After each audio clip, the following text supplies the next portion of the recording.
자, 그러면 지난주에 이어서 마태복음 24장을 계속해서 보도록 하겠습니다.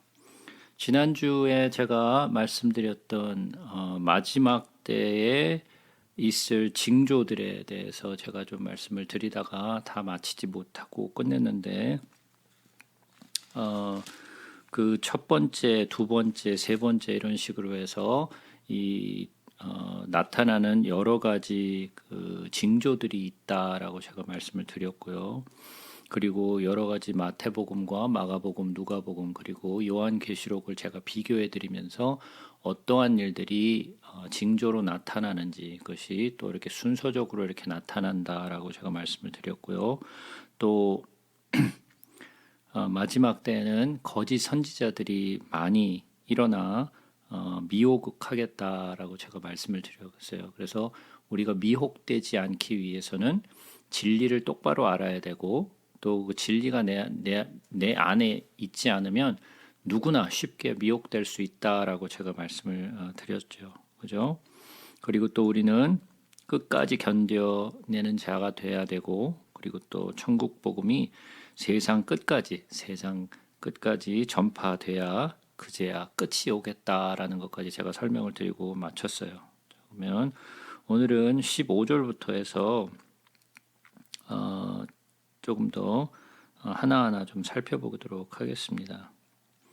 그러므로 너희가 선지자 다니엘이 말한 바 멸망에 가증한 것이 거룩한 곳에 선 것을 보거든 읽는 자는 깨달을진저 그때 유대에 있는 자들은 산으로 도망할지어다 지붕 위에 있는 자는 집 안에 있는 물건을 가지러 내려가지 말며 밭에 있는 자는 겉옷을 가지러 뒤로 돌이키지 말지어다 그날에는 아이 벤 자들과 젖 먹이는 자들에게 화가 있으리로다 너희가 도망하는 일이 겨울에나 안식일에 되지 않도록 기도하라 이는 그때 큰 환란이 있겠습니다.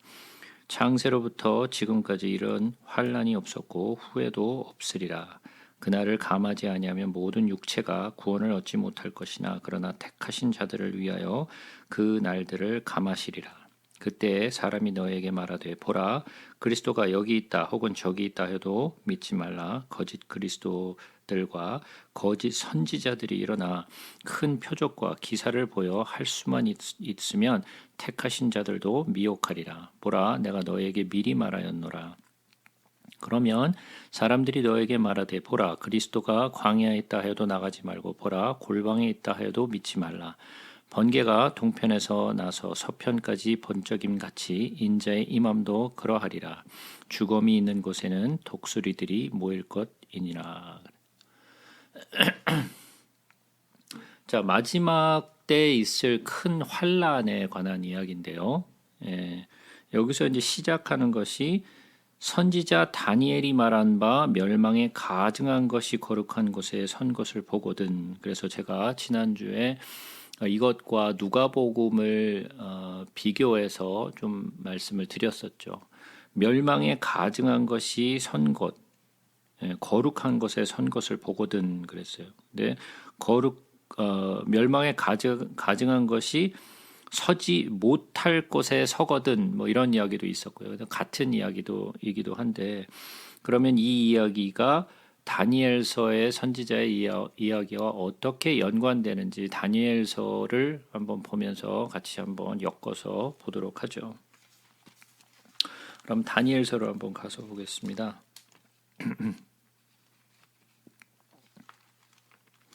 혹시 제가 지난주에 다니엘서에 대해서 조금 말씀을 드렸었는데 그래서 혹시 또 다니엘서가 뭐가 있나 그러고 혹시 들어보신 분들 있으신가요?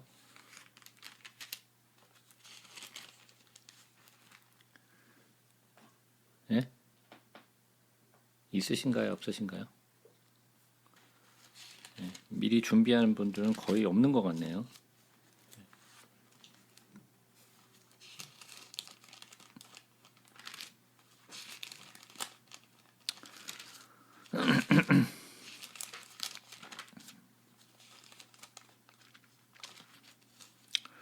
자, 우리가 다니엘서 11장을 먼저 보겠습니다. 다니엘서 11장을 보게 되면 20절부터 보시면 북방 왕과 남방 왕의 이제 그 싸움에 대해서 설명을 하고 있는데요. 이 말씀을 들으실 때에 그냥 항상 신기한 이야기를, 내가 몰랐던 이야기를 그냥 듣는다라고 생각하지 마시고, 우리가 이곳에 모인 것은 물론 제가 알고 있는 것들을 여러분들에게 나눠드리는 것도 있지만, 여러분들이 그거 말씀을 깨닫고자 하는 열망이 정말 있으셔야 돼요. 아, 내가 정말 이 말씀을 정말 깨닫고 싶다라는 그런 마음의 열정이 있으셔야 돼요. 그런 열정이 없으시면 사실 여기 와서 제가 아무리 설명을 해서 그때는 그렇구나라고 해도 다 잊어버려요. 금방 잊어버려서 전할 수가 없어요. 그거는 여러분들이 많이 경험하셨을 거예요. 만약에 여기서 들은 이야기들 누구에게 설명해 준다. 설명이 안 돼요. 왜? 내가 이해했다라고 생각했는데 사실은 이해한 게 아니거든요. 그래서 설명할 수 없다라는 것은 내가 이해하지 못했다라는 말과 똑같은 이야기예요. 그러니까 여러분들이 이 말씀을 들을 때는 정말 집중해서 들으시고 또 말씀을 그냥 들으러만 오지 마시고 그냥 나도 한번 말씀에 대해서 정말 상고해 보고 정말 내 말씀을 통해서 내가 깨닫는 것이 뭐가 있을까? 하나님이 나에게 주시는 말씀이 뭐가 있을까라고 한번 생각도 좀 해보시고 그러고 오시면 좋겠어요. 자, 다니엘 11장에서 보시게 되면 우리가 28절부터 보겠습니다. 북방 왕은 많은 재물을 가지고 본국으로 돌아가리니 그는 마음으로 거룩한 언약을 그스리며 자기 마음대로 행하고 본토로 돌아갈 것이며 작정된 기한에 그가 다시 나와서 남방에 이를 것이나 이번이 그 전범만 못하리니 이는 기띔의 배들이 이르러 그를 칠 것임이라.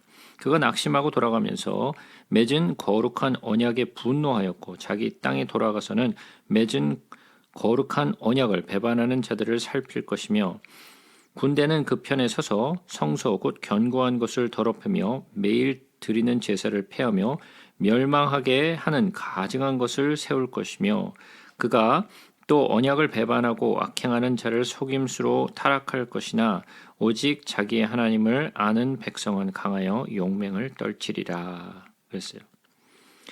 이거는 제가 지난주에도 잠시 말씀드렸듯이 셀류쿠스 왕조와 그다음에 그 이집트에 있었던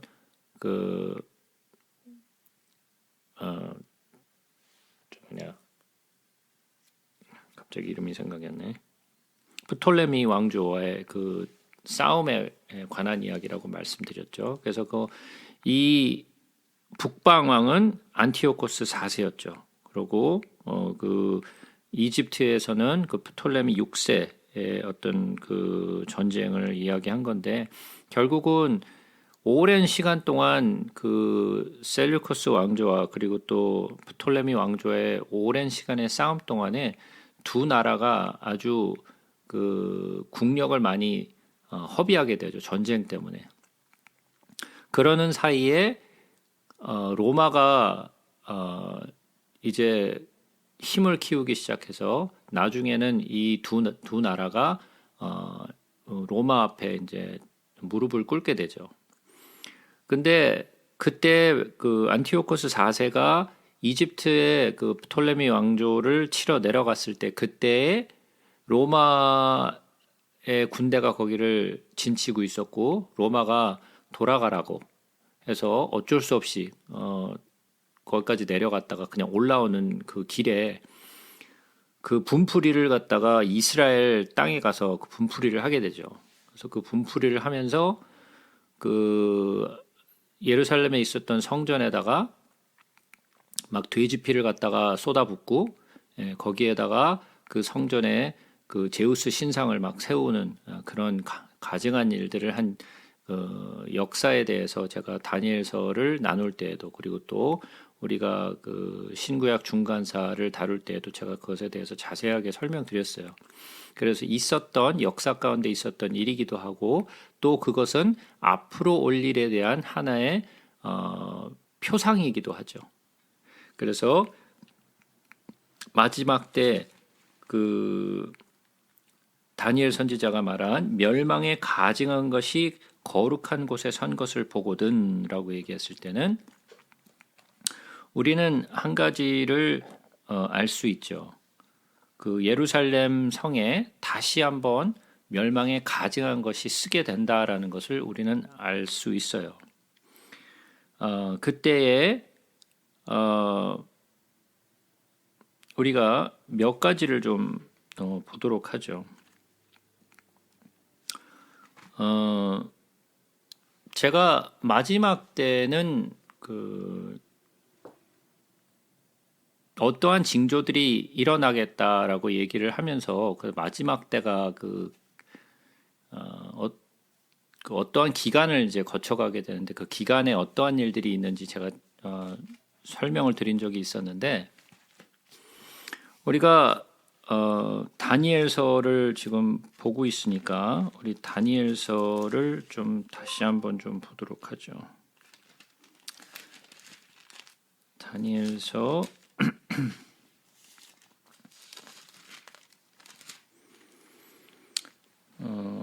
9장을 먼저 보도록 하겠습니다.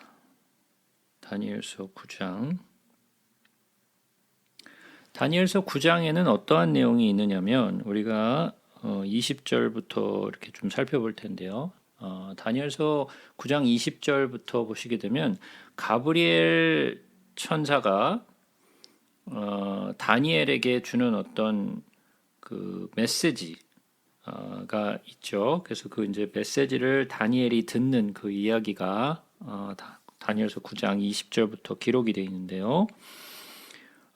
우리가 20절부터 한번 살펴보겠습니다. 내가 이같이 말하여 기도하며 내 죄와 내 백성 이스라엘 죄를 자복하고 내 하나님의 거룩한 산을 위하여 내 하나님 여호와 앞에 간구할 때에 곧 내가 기도할 때 이전에 환상 중에 본 그 사람 가브리엘이 빨리 날아서 저녁 제사를 드릴 때쯤 내게 이르더니 내게 가르치며 내게 말하여 이르되 다니엘아 내가 이제 내게 지혜와 총명을 주려고 왔느니라. 곧 내가 기도를 시작할 즈음에 명령이 내렸으므로 이제 내게 알리러 왔느니라.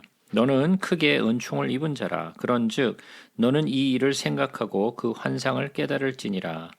그러니까 다니엘이 가브리엘을 통하여 이제 환상을 이렇게 보게 되는 거죠. 그 환상에 대한 내용이 이제 자세하게 나오는데 그 백성과 내 거룩한 성을 위하여 이른 이래를 기한으로 정하였나니 허물이 그치며 죄가 끝나며 죄악이 용서되며 영원한 의가 드러나며 환상과 예언이 응하며 또 지극히 거룩한 이가 기름 부음을 받으리라.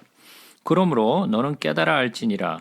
예루살렘을 증건하라는 영이 날 때부터 기름 부음을 받은 자 곧 왕이 일어날 때 나기까지 7이레와 62이레가 지날 것이요 그 곤란한 동안에 성이 중건되어 광장과 거리가 세워질 것이며 62이레 후에 기름 부음을 받은 자가 끊어져 없어질 것이며 장차 한 왕의 백성이 와서 그 성읍과 성소를 무너뜨리니와 그의 마지막은 홍수에 휩쓸림 같을 것이며 또 끝까지 전쟁이 있으리니 황폐할 것이 작정되었느니라.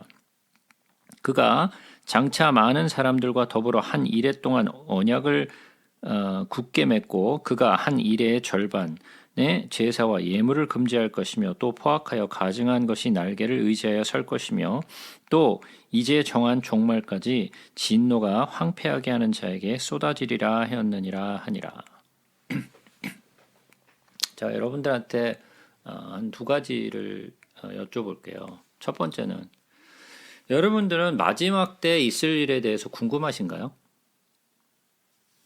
예, 요한계시록의 내용이나 마지막 때 도대체 어떠한 일들이 이제 일어날 것인가에 대해서 궁금하세요? 네. 예. 다른 분들은 어떠세요? 여러분들이 계시록을 알고 싶은 이유가 도대체 뭐예요? 잘못 이해할까봐 두렵고 가르쳐주지 않으니까 보통 교회에서 예, 목사님들도 이렇게 조심하시는 것 같고 예, 왜냐면 계시록을 또 잘못 얘기하면 이단으로 예. 이단 산단으로 몰리고 하여튼 분명히 계시는 것 같아요. 예. 뭐 이해가 됩니다. 예. 그래서 일반 교회에서 웬만하면 요한계시록을 잘 다루지 않죠. 말씀하신 대로 조금만 잘못 뭐 말을 전하면 금세 뭐 교단에서나 또는 교인들에게서나 또는 사람들로부터 지탄을 받고 또 이렇게 2단, 3단이라는 그런 그 부담을 가질 수 있기 때문에 웬만해서는 이 요한계시록을 잘 설교하지 않으세요. 요한계시록을 설명하시는 분들은 그러한 부담을 안고 설명하시는 분들이 이제 간혹 이제 있기는 한데 웬만한 교회에서는 사실 계시록에 대한 자세한 내용을 듣기는 사실 좀 힘들어요. 그죠? 여러분들도 교회를 오랫동안 다니셨지만 아마 요한계시록에 대한 내용을 자세하게 들어본 것은 아마 거의 몇 번 안 되실 거예요. 오랜 시간 동안 교회를 다니시면서. 근데 많은 분들이 이 마지막 때에 대해서 알고 싶은 것들은 어떻게 보면 그냥 궁금한 거죠. 그냥 도대체 마지막 때 무슨 일이 있을까? 그냥 궁금한 거예요. 예. 그래서 그렇게 해서 알고 싶은 하는 분들이 있는데 이제 제가 그러한 내용에 대해서 조금 이제 제가 오늘 좀 설명을 하기도 하지만 제가 마지막에 이제 좀 우리가 어떠한 자세로 있어야 하는지도 제가 좀 설명을 좀 드릴게요. 그래서 여기서 내용을 보시면 가브리엘 천사가 이 다니엘에게 마지막 때의 환상을 보여주면서 이야기를 하고 있는데 좀 cryptic, 좀 어떻게 보면 좀 이해할 수 없는 그런 내용을 좀 이야기하는 것들이 있죠. 근데 여기서 보시게 되면 내 백성과 내 거룩한 성을 위하여 이른 이래를 기반으로 정하였다 그랬어요. 자, 그러면 시간이 정해져 있는 거죠. 이른 이래가 정해져 있는 거예요. 그러면 이른 이래라는 것은 이래라는 말은 7일을 이래라고 얘기해요. 그러니까 이른 이래 그러면 70 곱하기 7이라는 얘기예요. 자, 그럼 70 곱하기 7은 490이죠. 그죠? 70 곱하기 7은 490이에요. 그러면 490년으로 정했다라고 얘기하는 거예요. 그러니까 이러한 날짜 때문에 정말 수많은 사람들이 날짜를 계산하느라고 정신을 못 차리다가 결국 2단, 3단으로 빠지는 사람들이 참 많아요. 그리고 뭐 마지막 종말의 날이 언제니 뭐 재림의 날이 언제니 뭐 그러면서 계산하다가 골로 가신 분들이 한둘이 아니죠. 예. 근데 우리가 집중해서 봐야 될 것은 도대체 여기서 하고 있는 말들이 무엇인지를 깨닫는 것이 중요해요. 숫자 계산해 갖고 날짜를 계산해내는 게 아니라 그래서 거룩한 백성과 내 거룩한 성을 위하여 이른 이래를 기한으로 정했다 그랬어요. 근데 허물이 그치며 죄가 끝나며 죄악이 용서되며 영원한 의가 드러나며 환상과 예언이 응하며 또 지극히 거룩한 이가 기름 부음을 받으리라 그랬어요. 자, 그러면 그 기한이 이른 이래인데 이 이른 이래가 마치는 그때에 이러한 허물이 그치고 죄가 끝나고 죄악이 용서되고 영원한 의가 드러나고 환상과 예언이 응하며 지극히 거룩한 이가 기름 부음을 받겠다라는 이 일들이 이른 이래 동안에 이루어진다라는 이야기죠. 그러므로 너는 깨달아 알지니라 예루살렘을 중건하라는 영이 날 때부터 기름 부음을 받은 자 곧 왕이 일어날 때까지 이른 이래와 62이래가 지날 것이요 그 곤란한 동안에 성이 중건되어 광장과 거리가 세워질 것이며 그랬어요. 자, 그러면 예루살렘을 중건하라는 영이 날 때부터 자, 예루살렘을 중건하라는 영이 언제 났죠?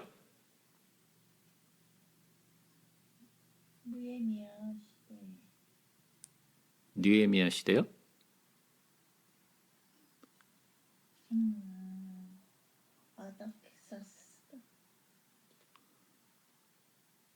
자, 예루살렘을 중건하라는 영이 날 때부터. 자, 그러면 예루살렘을 중건하라는 영이 날 때 이게 언제? 누가 한 거예요? 고레스 왕 때. 어떤 분은 고레스 왕, 어떤 분은 아닥사스다. 뭐 그러면 누굴까요? 고레스인가요? 아닥사스다인가요? 아니면은 뭐 또 다른 삼자인가요? 예? 자, 그러면 한번 생각해 보자고요. 예루살렘에 가서 너의 성전을 건축하라라고 한 사람이 누구죠?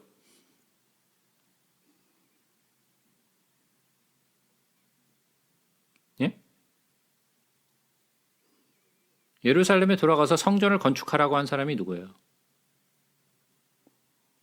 왕이 허락한 건 느헤미야 성전이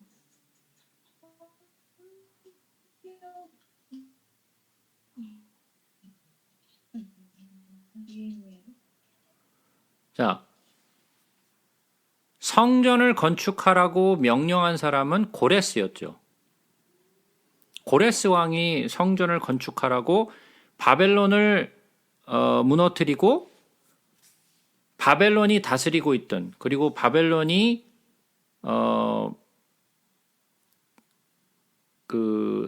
다스리고 있던 모든 나라들을 그 나라들로 돌아가게 했어요.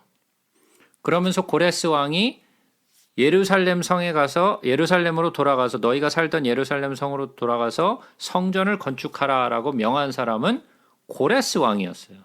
고레스 왕은 몇 년에 그것을 명했죠? 뭐 구약을 공부 안 하신 분들은 아마 그걸 모르시는 것이 아마 대부분일 텐데 최소한 구약을 공부하신 분들은 예? 고레스 왕년. 예, 고레스 원년이 몇 년이냐고요. 그러니까 483년. 예, 구약 공부하신 분도 기억 안 나세요? 너무 오래됐어. 이거는 제가 진짜 구약을 공부하면서 수도 없이 제가 말씀드렸는데 벌써 다 잊어버리셨네.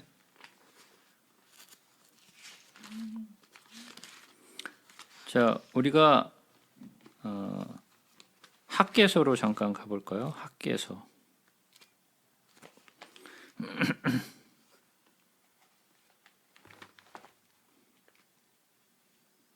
아니죠. 학개서를 가기 전에 역대하를 먼저 보겠습니다. 역대하 36장으로 한번 가서 보겠습니다. 역대하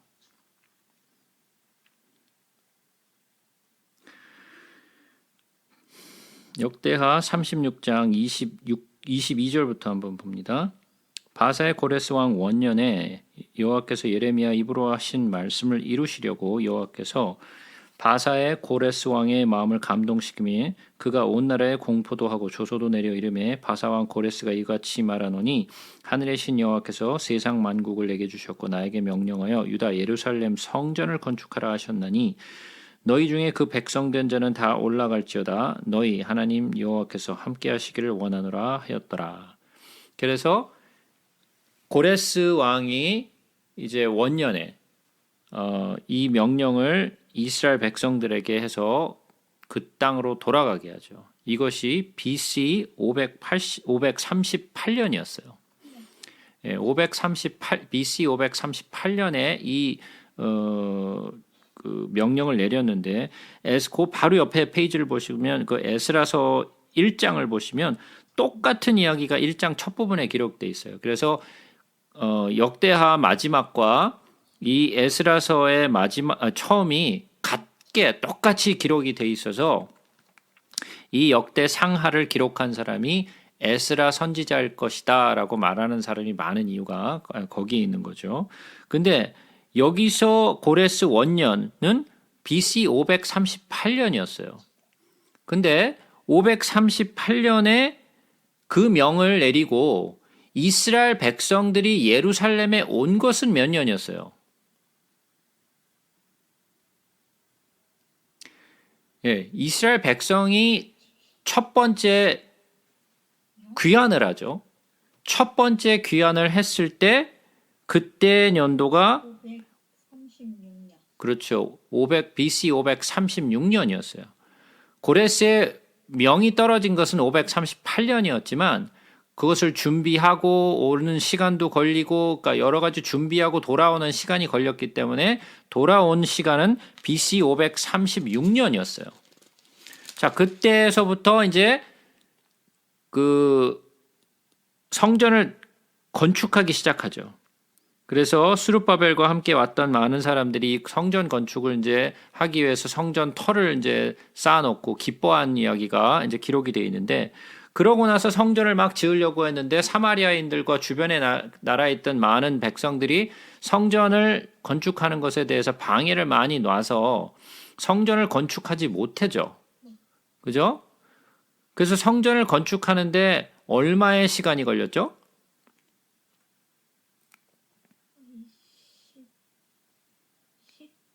15년 동안 중단에 있었고 그다음에 느헤미야가 가서 건축책을 했어. 느헤미야가 성전 건축을 해요? 아니 아니야. 학기가 와서 완전 성전 건축은 느헤미야가 한 것이 아니라 스룹바벨이 한 거죠. 예. 그래서 16년 동안 성전 건축이 멈추게 되죠. 그죠? 그래서 스룹바벨이 다시 페르시아에 가서 거기서 돈을 더 많이 받아갖고 오죠. 그죠? 그래서 마지막에 급하게 성전을 마치게 돼요. 그죠? 그게 몇 년이었냐면 돌아온 게 몇 년이었다고요? 536년이었는데 성전 건축을 마친 것은 516년이었어요. 그러니까 몇 년이 걸렸어요? 20년이 걸린 거죠. 그죠? 20년이 걸려서 성전이 완성됐어요. 스룹바벨의 성전이 제2의 성전이 완성됐죠. 516년에 완성이 돼요. 그래서 20년이 걸려서 완성을 했어요. 자, 그러면 성전을 건축하라는 명을 내린 사람은 누구였다고요? 고레스 왕이었어요. 예? 고레스 왕이었어요. 고레스 왕이 성전 건축 명령을 내린 것은 538년이었고 성전 건축, 즉 다시 말해서 제2의 성전인 스룹바벨의 성전이 완성된 것은 516년이다라고 제가 말씀을 드렸어요. 자, 그러면 다니엘이 얘기한 지금 다니엘이 얘기했던 지금 71회에 대해서 지금 설명하면서 지금 다시 한번 다니엘서로 한번 다시 가죠.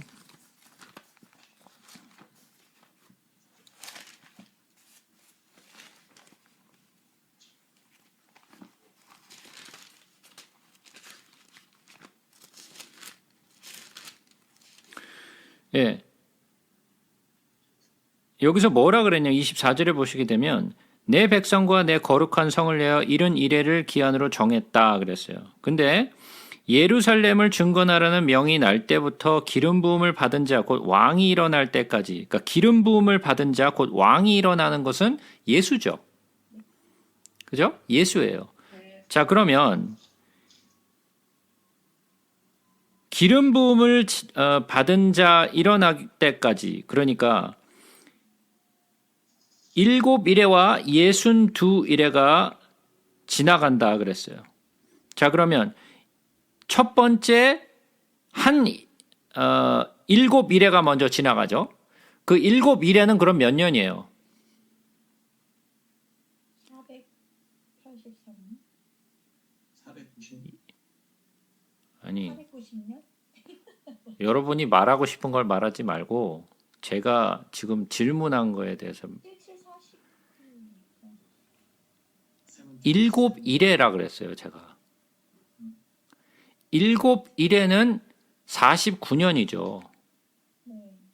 예? 490년이 아니라 7일에는 49년이에요. 그죠? 자, 그러면 성전 완성이 된 것은 몇 년이라고요? 510년이야. 516년이라 그랬잖아요. 그죠? 예, BC 516년이라 그랬잖아요. 자, 그러면 성전이 완성이 되고 그 다음에 예수님이 일어나실 때까지 기름 부음 받은 자가 일어날 때까지 7일에와 62일에가 지나갈 것이다 그랬잖아요. 자, 그러면 성전이 지금 그러니까 예루살렘을 중건하라는 영이 날 때부터라고 얘기를 했잖아요. 그러면 계산을 어디서부터 해야 돼요?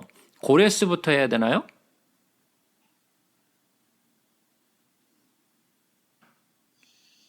예.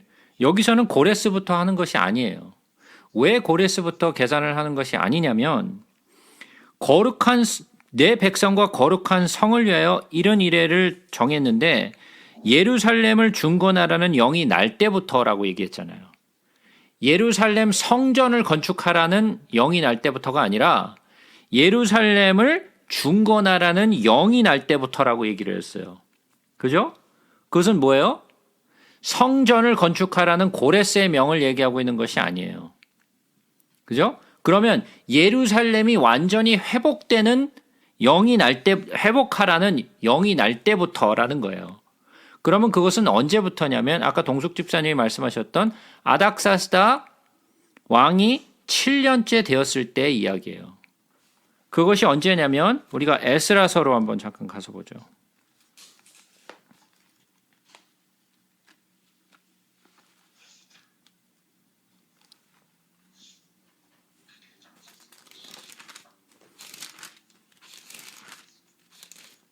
에스라서 7장을 한번 보겠습니다. 7장 보기 전에 6장을 먼저 보겠습니다. 6장 19절부터 보게 되면 다시 사로잡혔던 자의 자손이 첫째 달 14일에 유월절을 지키되 제사장들과 레위 사람들이 일제히 몸을 정결하게 하여 다 정결하게 하며 사로잡혔던 자들의 모든 자손과 자기 형제 제사장들과 자기를 위하여 유월절 양을 잡았으니 사로잡혔다가 돌아온 이스라엘 자손과 자기 땅에 사는 이방 사람의 더러운 곳으로부터 스스로를 구별한 모든 이스라엘 사람들에게 속하여 이스라엘 하나님 여호와를 찾는 자들이 다 먹고 즐거움으로 이레 동안 무교절을 지켰으니 이는 여호와께서 그들을 즐겁게 하시고 또 아수르 왕의 마음을 그들에게로 돌려 이스라엘 하나님이신 하나님의 성전 건축하는 손을 힘있게 하도록 하셨음이었더라. 이 일 후에 바사왕 아닥사스다가 왕위에 있을 때 에스라라 하는 자가 있었으니 그는 스가랴의 아들이요 아사랴의 손자요 힐가의 증손이요 살룸의 현손이요 사독의 5대 손이요 아히두베의 6대 손이요 아미라의 7대 손이요 아사랴의 8대 손이므로 스라요의 9대 손이요 스라히야의 10대 손이요 우시엘의 11대 손이요 붓기야의 12대 손이요 아비수야의 13대 손이요 비느하스의 14대 손이요 엘리아살의 15대 손이요 대제사장 아론의 16대 손이더라. 에스라가 바벨론에 올라왔으니 이는 이스라엘 하나님 여호와께서 주신 모든 율법에 익숙한 학자로서 그의 하나님 여호와의 도우심을 입음으로 왕에게 구하는 것은 다 받는 자이더니 아닥사스다 왕 제7년에 이스라엘 자손과 제사장들과 레위 사람들과 노래하는 자들과 문지기들과 느디딤 사람들 중에 몇 사람이 예루살렘으로 올라올 때 이 에스라가 올라왔으니 왕의 제7년 다섯째 달이더라. 첫째 달 초하루에 바벨론에서 길을 떠났고 하나님의 선한 손에 도우심을 입어 다섯째 달 초하루에 예루살렘에 이르니라. 에스라가 여호와의 율법을 연구하여 준행하며 율례와 규례를 이스라엘에게 가르치기로 결심하였더라. 여호와의 계명의 말씀과 이스라엘에 주신 율례학자여 학사 겸 제사장인 에스라에게 아닥사스다 왕이 내린 조서의 초본은 아래와 같으니라. 모든 왕의 왕 아닥사스다는 하늘의 하나님 율법의 완전한 학자 겸 제사장 에스라에게 조서를 내리노니 우리나라에 있는 이스라엘 백성들과 그의 제사장들과 레위 사람들 중 예루살렘으로 올라갈 뜻이 있는 자는 누구든지 너와 함께 갈지어다. 너는 내 손으로 내 하나님 율법을 따라 유다와 예루살렘의 형편을 살피기 위하여 왕과 7 자문관을 보냄을 받았으니 왕과 자문관들이 예루살렘에 거하는 이스라엘 하나님께 성심으로 드리는 은금을 가져가고 또 내가 바벨론 온 도에서 얻을 모든 은금과 및 백성과 제사장들이 예루살렘에 있는 그들의 하나님 성전을 위하여 기쁘게 드릴 예분을 가져다가 그들의 손으로 숫송아지와 숫양과 그 어린 양과 그 소재와 그 전제의 물품을 신속히 사서 예루살렘 내 하나님 성전 제단 위에 드리고 그 나머지 은금과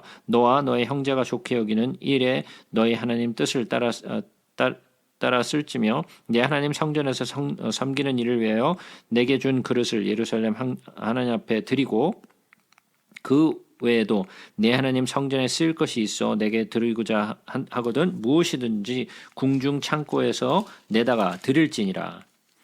자, 그러면서 여기서 에스라에게 아닥사스다 왕이 명을 내리죠. 그래서 이 땅에 있는 모든 바벨론에 있는 많은 사람들은 돌아가서 이제 너희 성전에 제사를 드리고 그리고 하나님이 말씀하신 것을 온전히 행하라라고 명을 해요.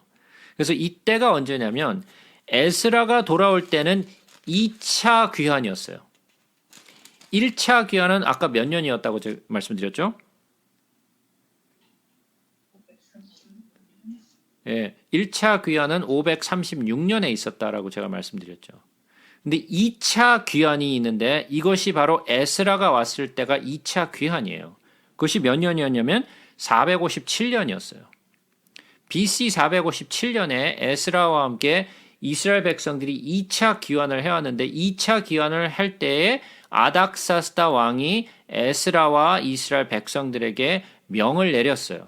그래서 너는 돌아가서 예루살렘 성에서 제사를 드리고 다시 하나님을 섬기라라고 명을 내렸죠.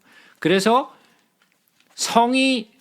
예루살렘의 성전과 예루살렘 성이 완전히 회복되는 것은 언제였냐면 아닥사스다 왕이 명을 내렸을 때예요. 그러니까 계산을 고레스 왕 때부터 계산을 하는 것이 아니라 아닥사스다 왕이 명을 내렸을 때부터 계산을 하는 거예요. 이해가 되셨나요? 자, 그때로부터 시작해서 7일회가 지나가요. 그죠? 7일회가 지나가고 그 다음에 예수님이 태어나시고 그리고 예수님이 십자가에 죽으실 때까지 7일회와 몇 일회가 지나간다고요? 62일회가 지나가죠. 62일회가 지나가요. 자, 그러면 62일회가 지나가서 모두 합치면 69일회가 지나가는 거죠. 71회를 계산을 잡았는데 예수님이 십자가에서 죽으실 때까지가 69일회가 지나간 거예요. 그죠? 자, 그러면 한 일에 62일에서 69일회가 지나가서 예수님이 이제 죽이심을 당하시죠. 그러면 자, 대충 계산을 해봤을 때 어떻게 되죠? 아까 아닥사스다 왕이 조서를 내렸을 때, 명을 내렸을 때가 몇 년이라고요? 457년이라 그랬어요. 그죠? 그러면 457년인데 그러면 490년이잖아요. 69일이면. 그죠? 그러면 시간이 대충 어떻게 되죠? 483년이 흐른 거잖아요. 69일에 하면.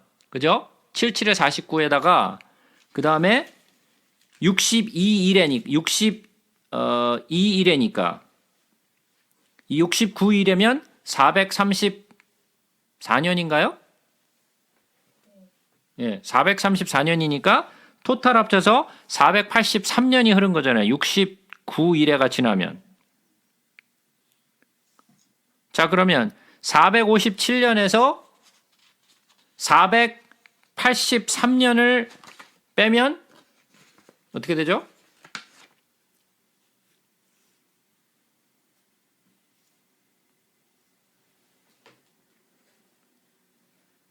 그럼 대충 몇 년이죠?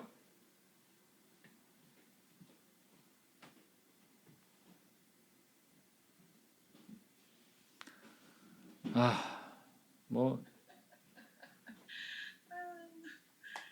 진짜 답답하네요.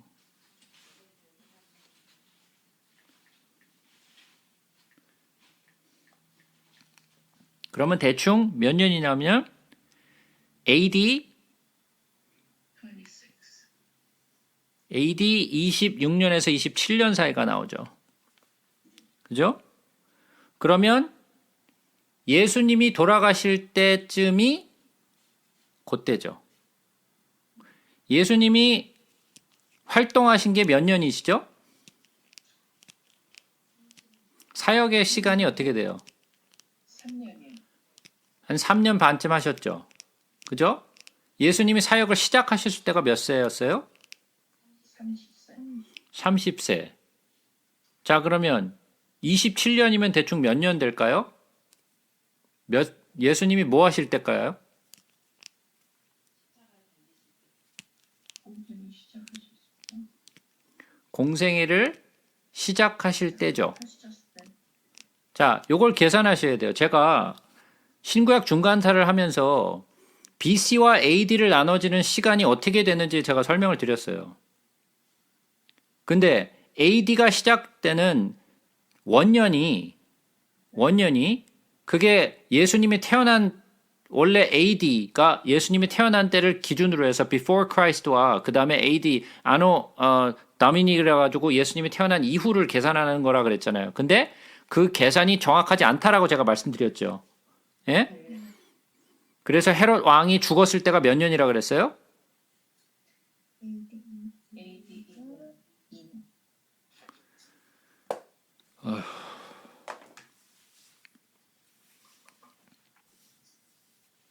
BC 4년이라 그랬죠. 24. 예. BC 4년에 죽었다 그랬어요.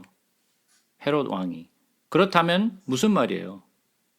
예수님이 태어나신 것은 AD에 태어나신 거 아니라 BC에 태어나셨다라는 거죠. 자, 그럼 AD 27년이에요. 그럼 뭐예요? 예수님이 공생애를 시작할 때쯤이죠. 무슨 말인지 이해가 되세요? 네.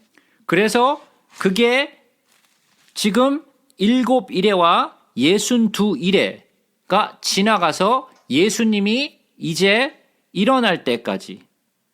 그죠? 그리고 이 62일에가 지난 후에 기름 부음을 받은 자가 끊어져 없어질 것이며 그것이 예수 그리스도가 십자가에 죽으심을 얘기하는 거죠. 예수 그리스도가 십자가에서 죽으심을 당하시고 요 시간이 멈춰서요. 예수님이 십자가에 죽으시고 나서 시간이 멈춰요.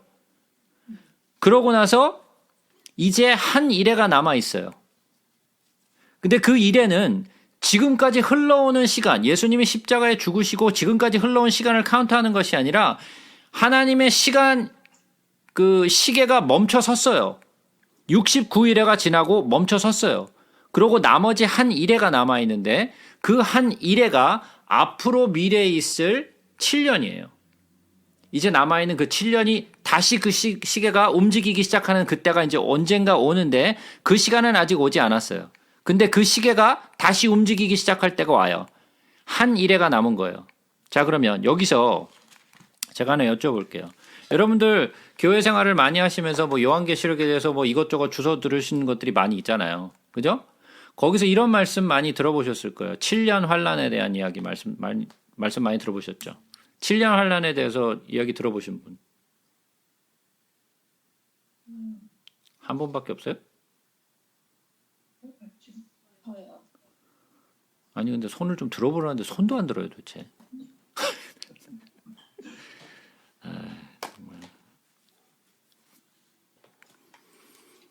7년 환란이라는 말을 많이 들어보셨을 거예요. 근데 7년 환란이라는 것을 많이 사람들이 이야기하고 또 내가 그렇게 알고 있는 부분이 많이 있는데 이 7년 환란이라는 말은 성경이 있지 않는 말이에요. 7년 환란이라는 말은 절대로 성경이 있지 않은 말이에요. 도대체 근데 성경이 있지도 않은 이 7년 환란이라는 말은 도대체 어디서부터 나왔느냐? 이것은 많은 시대주의자들이 이야기를 시작했어요. 7년 환란이라는 말이. 그래서 7년 환란이라는 말이 모든 수많은 교회에 지금 퍼져 있어서 다 7년 환란이라고 알고 있어요. 다시 한번 말씀드리지만 7년 환란이라는 말은 성경에 있지도 않은 말이에요. 뭐가 남았냐면 한 일에 7년이 남았다 그랬지 7년의 환란이라는 말은 없어요. 이해가 되세요?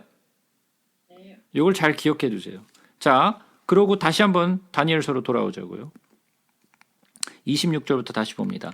62일의 후에 기름 부음을 받은 자가 끊어져 없어질 것이며 장차 한 왕의 백성이 와서 그 성읍과 성소를 무너뜨리려니와 그의 마지막은 홍수의 휩쓸림 같을 것이며 또 끝까지 전쟁이 있으리니 황폐할 것이 작정이 되었느니라. 그러니까 끝까지 전쟁이 있고 황폐하게 된다라는 거죠. 그러고 나서 그가 장차 많은 사람들과 더불어 한 이래 동안에 언약을 굳게 맺고 그가 라고 얘기했는데 여기서 그는 적그리스도예요. 여기서 얘기하는 그는 적그리스도예요. 적그리스도가 장차 많은 사람들과 더불어 한 이래 동안에 언약을 굳게 맺고 그가 그 이래의 절반에 제사와 예물을 금지할 것이며 또 포악하여 가증한 것이 날개를 의지하여 설 것이며 또 이미 정한 종말까지 진노가 황폐하게 하는 자에게 쏟아지리라 하였느니라 하니라. 자, 그러니까 이 적그리스도가 나타나는데 이 적그리스도가 언제 나타나냐면 그 남은 한 일에 마지막에 남아있는 그 한 일에 나타나요. 나타나는데 사람들과 더불어 한 일해 동안 언약을 굳게 맺었어요. 그런데 그 일의 절반에 제사와 예물을 금지할 것이며 그랬어요. 그러니까 이 말은 무슨 말이냐면 그 한 일에 7년이죠. 7년 동안에 언약을 맺었는데 그 일의 절반이라고 생각하니까 많은 분들이 어떻게 생각하냐면 그러면 3년 반이 지나서 그때부터 적그리스도가 이제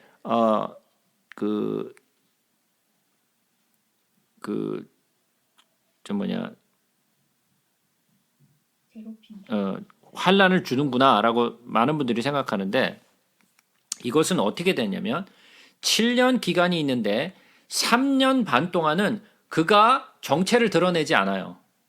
자신의 정체를 드러내지 않아요.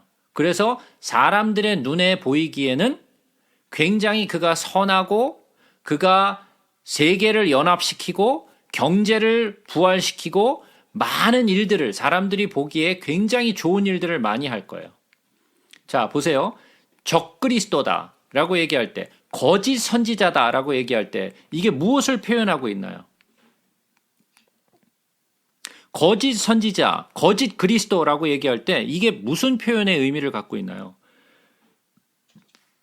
그리스도같이 나타나지만 그리스도가 아닌. 그렇죠. 선지자 같은데 선지자가 아니고 그리스도 같은데 그리스도가 아닌 자예요. 그러니까 사람들이 올 때 뿔을 달고 나와가지고 저 그리스도네 이렇게 알아보는 것이 아니라 그가 나타날 때는 그리스도와 같이 저 사람은 정말 구원자구나라고 생각할 만큼 정말 좋은 일들을 많이 해요.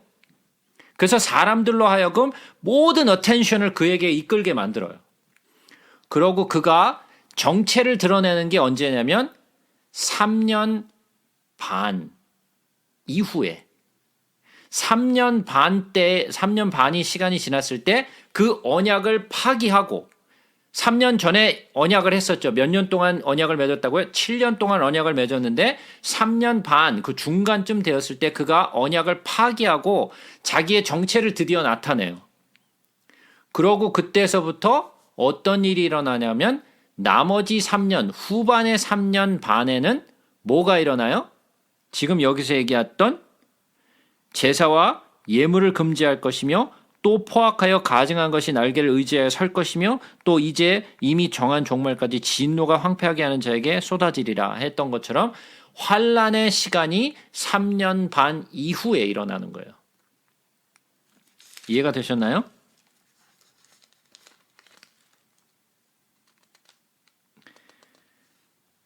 자, 우리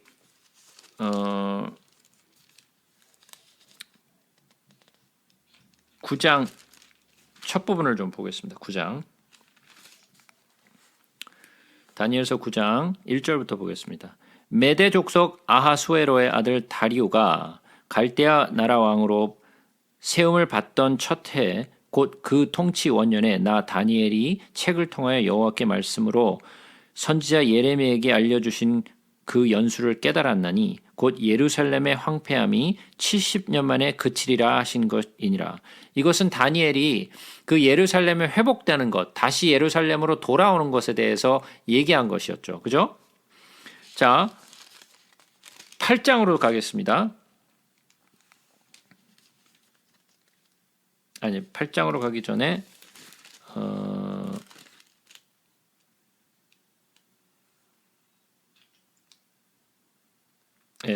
7장을 먼저 보고 8장으로 가죠. 7장. 다니엘서 7장 25절부터 보겠습니다. 25절부터. 여기서 그는 적그리스도예요. 여기서 얘기하는 그는 적그리스도를 얘기하는 건데 장차 지극히 높으신 이를 말로 대적하며 또 지극히 높으신 이의 성도를 괴롭게 할 것이며 그가 또 때와 법을 고치고자 할 것이며 성도들은 그의 손에 붙임받아 한 때와 두 때와 반 때를 지내리라. 그러나 심판이 시작되면 그는 권세를 빼앗기고 완전히 멸망할 것이요 나라와 권세와 온 천하의 나라들의 위세에 지극히 높으신 이의 거룩한 백성에게 붙임바 되리니 그의 나라는 영원한 나라라. 모든 권세 있는 자들이 다 그를 섬기며 복종하리라. 자, 이 적그리스도가 지극히 높으신 이를 말로 대적하고 지극히 높으신 이의 성도를 괴롭히겠다 그랬어요. 그러니까 누구를 괴롭히는 거예요? 교회를 핍박하겠다라는 이야기죠. 예수를 믿는 교회를 핍박하겠다라는 이야기예요. 그래서 그것을 하기 위해서 때와 법을 고쳐서라도 핍박을 하겠다라는 거죠. 그러니까 그만큼 때와 법을 고칠 수 있다라는 것은 무슨 말이에요? 그만큼 파워가 있다라는 거예요. 능력이 있다라는 거예요. 그것을 법을 뜯어 고칠 만큼 그런 능력을 가진 거죠. 이 적그리스도는 앞으로 세 가지의 일을 할 거예요. 첫 번째, 이 적그리스도라는 이 인물은 정치적으로 굉장히 큰 파워를 가질 거예요. 그러니까 세계를 유나이트할 수 있는 그런 정치적인 파워를 가진 사람이에요. 두 번째, 이 사람은 경제를 연합시킬 거예요.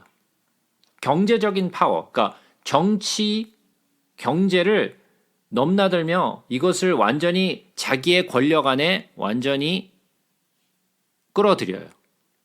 세 번째 일은 무엇이냐면 종교를 이제 연합시켜요. 자, 그렇다는 말은 이 적그리스도의 이 사람은 어떠한 능력을 갖추게 됐냐?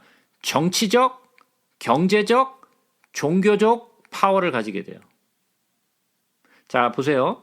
이제까지 나왔던 많은 사람들 가운데 정치와 경제와 종교의 파워를 다 가진 사람은 없었어요. 정치적인 파워를 가지든지 종교적인 파워를 가지든지 경제적인 파워를 가진 사람들은 있어도 정치와 경제와 종교의 파워를 연합시키고 그 모든 것을 자기 발 아래 두는 사람은 없었어요. 그런데 이 적그리스도는 그러한 파워를 행사하게 될 거예요. 근데 그에게 손에 붙임 바 되는데 그 파워 아래, 이 적그리스도의 파워 아래 교회가 핍박을 당하고 환난을 당하는데 그 시간이 한 때와 두 때와 반 때예요. 그러니까 한 때는 뭐예요? 1년, 두 때, 2년, 반, 그 다음에 한 때와 두 때니까 1년과 2년과 반이니까 3년 반이 되는 거죠. 그래서 3년 반의 시간이 지나가는 거죠. 한 때, 두 때, 반 때는 1년, 2년, 반년, 그러니까 3년 반이에요. 그죠? 자, 계속해서 또 보겠습니다. 이번에는 8장으로 한번 가서 보겠습니다. 그중 한 뿔에서 또 작은 뿔 하나가 나서 남쪽과 동쪽과 또 영화로운 땅을 향하여 심히 커지더니 그것이 하늘 군대에 미칠 만큼 커져서 그 군대와 별들 중에 몇을 땅에 떨어뜨리고 그것들을 짓밟고 또 스스로 높아져서 군대의 주제를 대적하며 그에게 매일 드리는 제사를 없애버렸고 그의 성소를 헐어버렸으며 그의 악으로 말미암아 백성이 매일 드리는 제사가 넘긴 바 되었고 그것이 또 진리를 땅에 던지며 자의로 행하여 형통하였더라. 내가 들은즉 한 거룩한 이가 말하더니 다른 거룩한 이가 그에게 말하는 이에게 묻되 환상이 나타난 바 매일 드리는 제사와 망하게 하는 죄악에 대한 일과 성소와 백성이 내준 바 되며 짓밟힐 일이 어느 때까지 이를꼬 하매 그가 내게 이르되 2300 주야까지니 그때에 성소가 정결하게 되리라 하였느니라. 자, 여기서 하늘 군대를 이제 대적하여서 싸우게 되고 제사를 없애버리고 성서를 헐어버린다 그랬어요. 그죠? 이것은 제가 다니엘서를 설명하면서 그때 있었던 그 페르시아와 또 그리스와 또 알렉산더 대왕이 나타나는 것과 그리고 또 그 셀류쿠스와 안티오코스가 나는 이야기에 대해서 제가 그것을 설명드렸는데 그것은 있었던 역사적인 사실이었고 앞으로 일어날 일에 대한 하나의 표상이었다라고 제가 말씀을 드렸어요. 자, 그러면 이번에는 요한계시록으로 한번 가서 보겠습니다.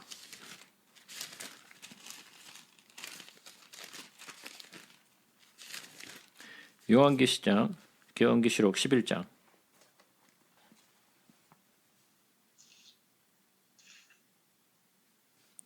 요한계시록 11장 1절부터 보겠습니다. 또 내게 지팡이 같은 갈대를 주며 말하기를 일어나서 하나님의 성전과 제단과 그 안에서 이렇게 경배하는 자들을 측량하되 성전 바깥마당은 측량하지 말고 그냥 두라. 이것은 이방인에게 주었은즉 그들이 거룩한 성을 42달 동안 짓밟으리라. 내가 나의 증인에게 권세를 주리니 그들이 굵은 베옷을 입고 1260일을 예언하리라. 그들이 이 땅에 주 앞에서 서 있는 두 감람나무와 두 촛대니 만일 누구든지 그들을 해하고자 하면 그들의 입에서 불이 나와서 그들의 원수를 삼켜버릴 것이요 누구든지 그들을 해하고자 하면 반드시 그와 같이 죽임을 당하리라. 그들이 권능을 가지고 하늘을 닫아 그 예언을 하는 날 동안 비가 오지 못하게 하고 또 권능을 가지고 물을 피로 변하게 하고 아무 때든지 원하는 대로 여러 가지 재앙으로 땅을 치리로다. 그들이 그 증언을 마칠 때 무적행으로부터 올라오는 짐승이 그들과 더불어 전쟁을 일으켜 그들을 이기고 그들을 죽일 터인즉 그들의 시체가 큰 성 길에 있으리니 그 성은 영으로 말하면 소돔이라 하고 애굽이라고도 하니 또 그들의 주께서 십자가에 못 박힌 곳이라 그랬어요. 자, 여기서 보게 되면 첫 번째 성전과 제단과 그 안에서 경배하는 자들을 측량하라 그랬어요. 그죠? 근데 그 측량한 것은 어떻게 돼요? 보호되죠. 측량한 것에 대해서는 보호가 돼요. 그러니까 하나님의 성전과 제단과 그 안에서 경배하는 자들은 측량되어서 보호가 되는데 성전 바깥 마당은 측량하지 말라 그랬어요. 왜냐? 그것은 뭐라고요? 그냥 두라. 이것은 이방인에게 주었다 그랬어요. 그래서 이방인에게 주어서 어떻게 돼요? 거룩한 성을 42달 동안 짓밟으리라. 42달은 시간이 어떻게 되죠? 3년 반이요. 예, 그게 3년 반이에요. 3년 반 동안 짓밟혀요. 성전 바깥 마당 뜰 측량되지 않은 곳이죠. 그것은 이방인에게 주어져서 짓밟히게 되어 있어요. 그죠? 근데 내가 나의 두 증인에게 권세를 주리니 그들이 굵은 베옷을 입고 1260일을 예언하리라 그랬어요. 1260일은 또 언제 시간이 어떻게 되죠? 3년 반. 그것도 3년 반이에요. 자, 그러면 성경에 3년 반이라는 시간이 세 종류의 표현으로 나와요. 하나는 한때, 두때, 반때. 요게 3년 반이에요. 그 다음에 또 42달 동안. 그죠? 그것도 3년 반이에요. 그리고 또 세 번째로 표현되는 게 뭐냐면 1260일이에요. 근데 요 세 가지 표현이 될 때에 자세히 내용을 보시면 한때, 두때, 반때는 보편적으로 3년 반을 이야기할 때 보편적으로 나오는 이야기예요. 이거를 통체적으로 그 기간을 얘기할 때는 한때, 두때, 반때라고 나오는데 이 42달이라고 나올 때는 어떤 표현으로 나오냐면 적그리스도의 세력이 교회를 짓밟을 때의 시간이 42달이에요. 적그리스도의 세력이 교회를 짓밟을 때의 표현을 42달 동안 한다라고 얘기를 해요. 근데 1260일이 나올 때는 항상 하나님이 교회를 보호하는 시간을 1260일이라고 얘기를 해요. 자, 같은 3년 반인데 핍박의 시간 그리고 또 환란의 시간을 얘기할 때 적그리스도의 세력이 교회를 핍박할 때의 시간은 어떻게 표현한다고요? 42달. 하나님이 성도를 보호하시는 그 시간을 표현할 때는 어떻게 표현한다? 1260일. 예, 1260일이라고 얘기를 해요. 자, 그러면 요한계시록 12장으로 한번 가서 보겠습니다.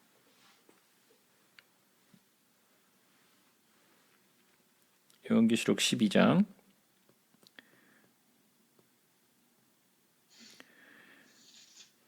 5절 6절을 봅니다. 여자가 아들을 낳으니 이는 장차 철장으로 만국을 다스릴 남자라. 이 아이를 하나님 앞과 그 보좌 앞으로 올려가더라. 그 여자가 광야로 도망하며 거기서 1260일 동안 그를 양육하기 위하여 하나님께서 예비한 곳이 있더라 그랬어요. 자, 1260일 동안 뭘 해요? 하나님께서 예비하신 곳에서 그 철장을 다스릴 자가 보호돼요. 그죠? 그래서 1260일이라고 표현을 할 때에는 뭐라고요? 하나님이 보호하시는 때예요. 자, 요한계시록 13장으로 한번 가서 봅니다. 5절 한번 봅니다. 또 짐승이 과장되고 신성모독을 말하는 입을 받고 또 42달 동안 일할 권세를 받으니라. 짐승이 입을 벌려 하나님을 향하여 비방하되 그의 이름과 그의 장막 곧 하늘에 사는 자들을 비방하더라. 또 권세를 받아 성도들과 싸워 이기게 되고 각 족속과 백성과 방언과 나라를 다스리는 권세를 받으니 죽임을 당한 어린 양의 생명책에 창세 이후로 이름이 기록되지 못하고 이 땅에 사는 자들은 다 그 짐승에게 경배하리라. 누구든지 귀가 있거든 들을지어다. 사로잡힌 자는 사로잡힐 것이요 칼에 죽을 자는 마땅히 칼에 죽을 것이니 성도들의 인내와 믿음이 여기 있느니라. 자, 그러니까 이 적그리스도가 이 짐승이 어떻게 해요? 교회를 핍박하고 환난함으로써 3년 반 동안, 즉 다시 말해서 42달 동안 핍박을 받게 되죠. 자, 다시 한번 보겠습니다. 이 전체 3년 반의 기간을 얘기할 때는 항상 뭐라고요? 한때, 두때, 반때라고 얘기한단 말이었어요. 이거를 그냥 통상적으로 얘기할 때는. 그리고 적그리스도가 교회를 핍박하는 시간을 얘기할 때는 42달. 그리고 하나님이 성도를 보호하시는 때는 1260일. 자, 그러면 다 3년 반인데 그냥 3년 반 또는 그냥 한때, 두때, 반때라고 얘기하지. 42달은 뭐고 1260일은 또 뭐야? 이건 또 왜 이렇게 같은 기간을 왜 이렇게 세 개로 나눠서 이렇게 표현을 하실까? 뜻이 있겠죠. 자, 42달이라고 얘기할 때는 2개 먼트가 지나가는 거잖아요. 그죠? 42 먼트가 지나가는 거예요. 자, 그렇다면 적그리스도에게 믿는 자들이 핍박을 받을 때는 시간이 어떻게 지나가느냐? 뭉텅 지나가요. 마치 42 month가 하나의 뭉텅이로 그냥 쿵 지나가듯이 빠른 시간에 지나가는 것처럼 지나간다는 거예요. 그러나 하나님이 보호하시는 것은 하루하루 보호하세요. 1260일 동안 하루하루 성도들을 보호하세요. 그래서 적그리스도의 세력이 교회를 핍박할 때는 마치 뭉텅뭉텅 시간이 지나가는 것처럼 42달이라는 시간이 지나가 버리고, 하나님이 성도를 보호하실 때는 하루하루 하나님이 우리를 보호하사 마치 1260일을 보호하시는 것처럼 지나간다는 거예요. 이해가 되세요? 그래서 그거를 통체적으로 얘기했을 때는 한때, 두때, 반때, 그러니까 3년 반 동안 이 환란의 시계를 지나가는데, 마태복음 24장에 다시 돌아와서 보시게 되면 뭐라고 아까 얘기했냐면 21절부터 보시게 되면 이는 그때 큰 환란이 있겠습니다. 창세로부터 지금까지 이런 환란이 없었고 후에도 없으리라. 그날을 감하지 못하면, 그날이 뭐예요? 그날들을 감하지 못한다. 뭐예요 이게? 예. 요 42개월을 요 표현하는 거죠. 그날들을과 이게 지금 그 42달을 얘기하고 있는 거예요. 42달의 그 시간을 감하지 아니하면 얼마나 그 핍박과 환란이 극심한지, 그것을 하나님이 내버려 두고 있으면 모든 육체가 구원을 얻지 못해. 너무너무 힘들어서, 너무 핍박과 환란이 너무너무 심해서 다 포기하고, 예수를 다 포기하고 다 기법할 거라는 거예요. 그러나 그 시간을 어떻게 하신다고? 감하시겠다라는 거예요. 감에서 축소한 시간이 뭐예요? 42달. 그게 축소한 시간이 42달이에요. 그러니까 하나님이 우리에게 시험을 주시는데 어떻게 주세요? 감당할 시험을 주신다 말씀하셨잖아요. 그러니까 42달이 성도가 맥시멈 버틸 수 있는 기간이에요. 42달을 지나가면 다 포기하고 그냥 기법할 거기 때문에 하나님이 그 시간을 감하셨다 그랬어요. 그것을 감하지 않으면 모든 이들이 구원을 포기할 것이기 때문에. 무슨 말인지 이해가 되세요? 그러니까 이 그날들을 하나님이 감하셨다. 그러나 이 시간은 교회가 지나가야 된다라는 거예요. 이것은 지나가지 않을 수 없어요. 자, 그러면 보세요. 모든 것은 금이 가장 퓨어한 순금을 만들어내기 위해서는 어떻게 해야 돼요? 뜨거운 불에서 녹여져야 돼. 예, 가장 뜨거운 불에 넣어줘야 돼요. 그래야 순금을 만들어낼 수 있어요. 그죠? 순금을 만들어내려면 불 가운데 던져줘서 아주 뜨거운 불에 던져줘야 돼요. 교회는 무슨 시간을 지나게 되냐면 요 환란의 시간을 통해서 정죄되어져요. 요 3년 반의 시간을 통해서 뭐가 갈라져요?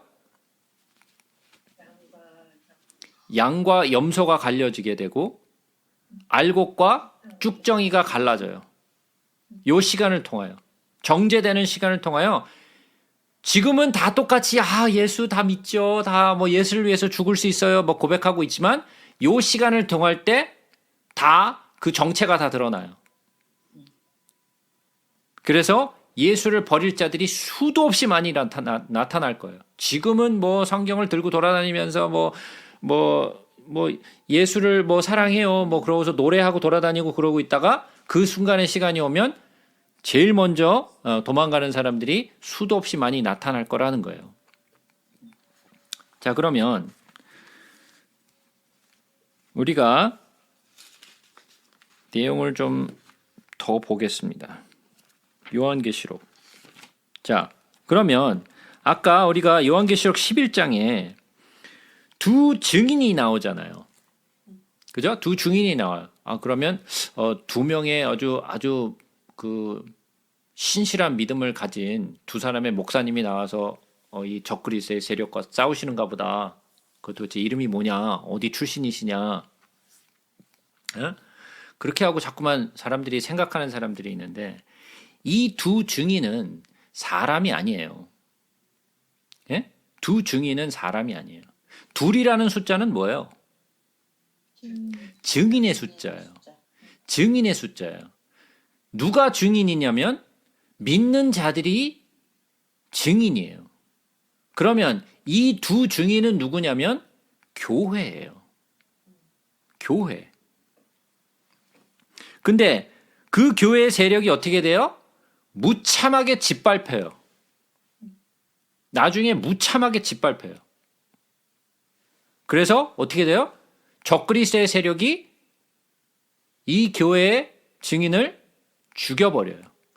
죽여서 어떻게 해요? 시체를 사흘 반 동안 성기. 예, 큰 성기. 무덤을 장사지 못하게 하고 그냥 내깔려둬요. 사람들에게 이것을 보여줘요. 자, 봐. 자, 내가 죽인 거 봐봐. 똑바로 다 두 눈 뜨고 똑바로 봐. 이게 그들의 마지막이야. 그들의 끝이야. 라고 보여주죠. 근데 이제 요한계시록 13장으로 가겠습니다.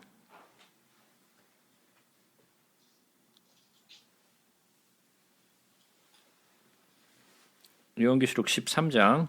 우리는 지금 요한계시록을 공부하고 있는 것이 아니기 때문에 요한계시록을 제가 다 자세하게 설명하고 있지는 않지만 그냥 대충 제가 지금 부분을 지금 설명하고 있으니까 그냥 정신없이 막 지나가고 있어도 그냥 대충만 알아두세요. 지금은 13장 봅니다. 내가 보니 바다에서 한 짐승이 나오는데 뿔이 10이요 머리가 7이라 그 뿔에는 10 왕관이 있고 그 머리들에는 신속모독하는 이름들이 있더라. 내가 본 짐승은 표범과 비슷하고 그 발은 곰의 발 같고 그의 입은 사자의 입 같은데 용이 자기의 능력과 보좌와 큰 권세를 그에게 주었더라. 자, 여기서 나오는 이 바다에서 한 짐승이 나오죠. 여기서 나오는 바다에서 나오는 이 한 짐승은 적그리스도예요. 요게 적그리스도예요. 지금 바다에서 한 짐승이 나오죠. 그러면 바다에서 나왔다. 바다에서 뭐가 나오죠?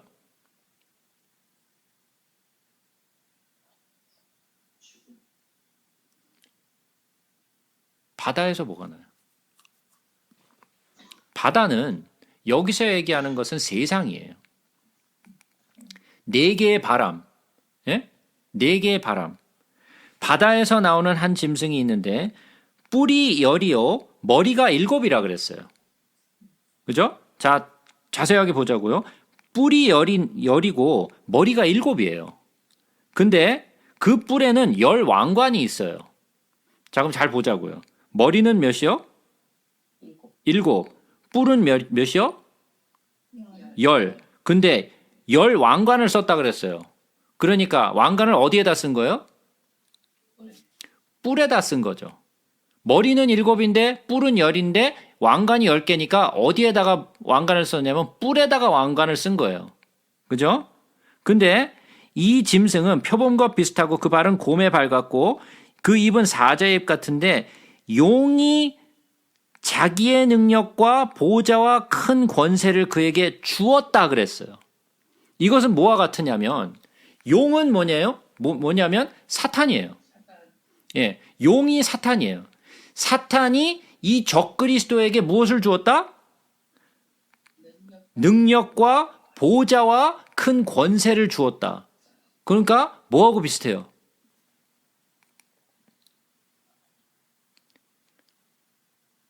아버지가 예수 그리스도에게 능력과 보좌와 권세를 준 것을 카피했죠. 그러니까 사탄이 적그리스도에게 똑같은 행동을 하는 거예요. 마치 아버지가 예수에게 그 능력과 권세와 보좌를 주셨던 것처럼 이 사탄도 적그리스도에게 똑같은 행동을 해요. 근데 보자고요. 그의 머리 하나가 상하여 죽게 된 것 같더니 그 죽게 되었던 상처가 나음에 온 땅이 놀랍게 여겨 짐승을 따른다 그랬어요. 뭐하고 비슷해요? 예수님의 십자가의 죽으심과 부활을 카피하죠. 적그리스도니까.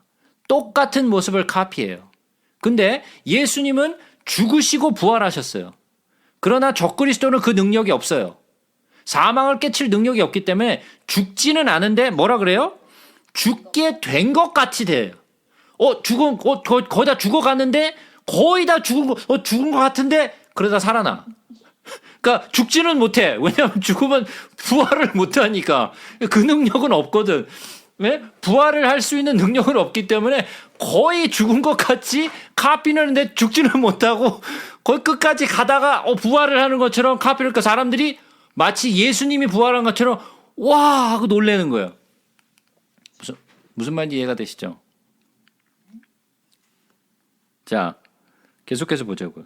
용이 짐승에게 권세를 주므로 용에게 경배하며 짐승에게 경배하여 이르되 누가 이 짐승과 같으랴 누가 능히 이와 더불어 싸우리여 하더라. 또 짐승이 과장되고 신성 모독을 하는 입을 받고 또 42달 동안 일할 권세를 받으니라. 그러니까 이 짐승이 뭐예요? 예, 적그리스도라고 제가 말씀드렸죠. 그러니까 이 적그리스도가 하는 일이 무엇인지 이해가 되시죠? 그러니까 이 적그리스도가 머리가 7개인데 뿔을 10개 달고 나와가지고 우와 이런 공포 영화에서 무슨 괴물 영화에서 나오는 그런 걸 상상하지 마시라고요. 예? 그런 걸 얘기하고 있는 게 아니에요. 이 적그리스도가 나타나서 이제 사람들을 핍박하기 시작하죠. 자, 그러면 이 적그리스도에게 능력을 붓고 또 보좌와 권세를 주는 이 용, 사탄에 대해서 좀 알아보자고요. 자, 이번에는 요한계시록 12장으로 한번 가서 보겠습니다. 3절부터 한번 봅니다. 하늘에 또 다른 이적이 보이니 보라 한 붉은 용이 있어 머리가 7이요 뿔이 10이라 그 여러 머리에 7 왕관이 있는데 그랬어요. 자, 우리가 보았던 것과 비슷하죠. 좀 전에 보았던 적그리스도의 모습과 굉장히 흡사한 모습을 가지고 있죠. 근데 뭐가 달라요? 왕관이 머리 그렇죠? 요 용은 머리가 7이고 뿔이 10개예요. 같아요, 모습이. 근데 왕관을 뿔에 쓴 것이 아니라 머리에 썼어요. 그죠? 적그리스도는 뿔에다 왕관을 썼는데 용은 머리에 뿔을 쓴 게 아니라 머리에 왕관을 썼어요. 그 차이예요. 그러니까 용은 머리가 7이요 뿔이 10인데 머리에 7 왕관을 썼고 적그리스도는 똑같이 머리가 7이고 뿔이 10인데 왕관을 10개를 썼어요. 그러니까 구분해낼 수 있겠죠. 누가 사탄이고 누가 적그리스도의 모습인지 아시겠죠? 자, 여기와 더불어서 이번엔 또 13장으로 가봅니다. 11절부터 읽어보겠습니다. 내가 보매 또 다른 짐승이 땅에서 올라오니 어린 양같이 2뿔이 있고 용처럼 말을 하더라. 자, 여기서 또 다른 짐승이 하나 나타나요. 우리가 보았던 짐승과는 다른 짐승이에요. 새로운 짐승이 또 나타났어요. 근데 이 짐승은 땅에서부터 올라와요. 아까 이전에 있던 짐승은 어디서부터 올라왔어요? 바다에서 올라왔죠. 그죠? 바다에서부터 올라왔어요. 근데 여기서 나오는 짐승은 땅에서부터 올라와요. 그죠? 땅에서부터 올라오고 어린 양 같은데 2뿔이 있고 용처럼 말을 해요. 자, 어린 양 같은데 2뿔이 있어. 뭘까요? 이것은 거짓 선지자예요. 요것이 바로 거짓 선지자예요. 자, 이 짐승은 왕관이 있어요, 없어요? 이 짐승은 왕관이 없어요. 예? 사탄과 적그리스도는 왕관을 쓰고 있는데 이 다른 짐승은 어린 양같이 2뿔이 있고 용처럼 말. 자, 그러니까 어린 양처럼 나타났는데 2뿔이 있고 말은 어떻게 한다? 용처럼 말을 해요. 근데 그들이 어떤 일을 하느냐 보자고요. 그가 먼저 나온 짐승의 모든 권세를 그 앞에서 행하고, 자, 그러면 먼저 나온 짐승은 누구예요? 적그리스도죠. 예, 적그리스도의 권세를 그 앞에서 행하는데 땅과 땅에 사는 자들을 처음 짐승에게 경배하게 하니 곧 죽게 되었던 상처가 나은 자니라. 아까 얘기했던 것과 같은 이야기죠. 그러니까 이 거짓 선지자가 누구에게로 인도를 해요? 적그리스도에게로 인도하는 역할을 하죠. 선지자가 하나님께 사람들을 인도하듯이 이 거짓 선지자들이 무슨 일을 하냐면 능력을 받아가지고 사람들을 미혹하게 해서 적그리스도에게로 인도해요. 자, 어떻게 인도하느냐? 13절. 큰 이적을 행하되 심지어 사람들 앞에서 불이 하늘에서 땅에 내려오게 하고 짐승 앞에서 받은 바 이적을 행함으로 땅에 거하는 자들을 미혹하여 땅에 거하는 자들에게 이르기를 칼에 상하였다가 살아난 짐승을 위하여 우상을 만들라 하더라. 자, 그러니까 적그리스도를 무엇하는 거예요? 우상화하는 거죠. 멸망에 가증한 것, 우상. 예? 그가 권세를 받아 그 짐승의 우상에게 생기를 주어 그 짐승의 우상으로 말하게 하고 또 짐승의 우상에게 경배하지 아니한 자는 몇이든지 다 죽이게 하더라. 자, 한번 보세요. 왜 이 짐승은 땅에서부터 올라오느냐? 우리는 어디서부터 왔어요? 예, 흙의 먼지로부터 왔잖아요. 그래서 첫사람의 이름이 뭐였어요? 아담이었잖아요. 그 아담의 이름은 어디서부터 온 거라고요? 예. 아다마가 흙이라 그랬잖아요. 그래서 그 이름에 아담이라고 제가 말씀드렸잖아요. 그죠? 그래서 짐승이 땅에서부터 올라오는 것은 이 땅의 근본이 사람의 근본이 땅이잖아요. 흙이잖아요.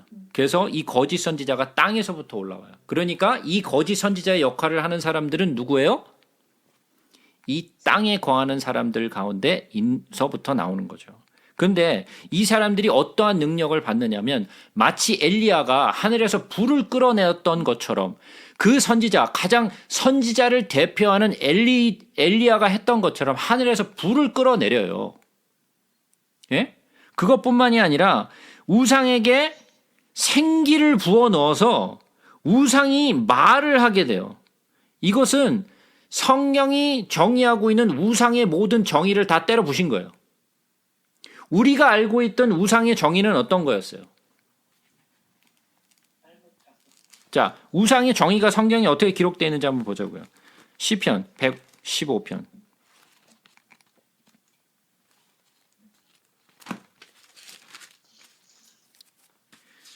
시편 115편 4절부터 봅니다.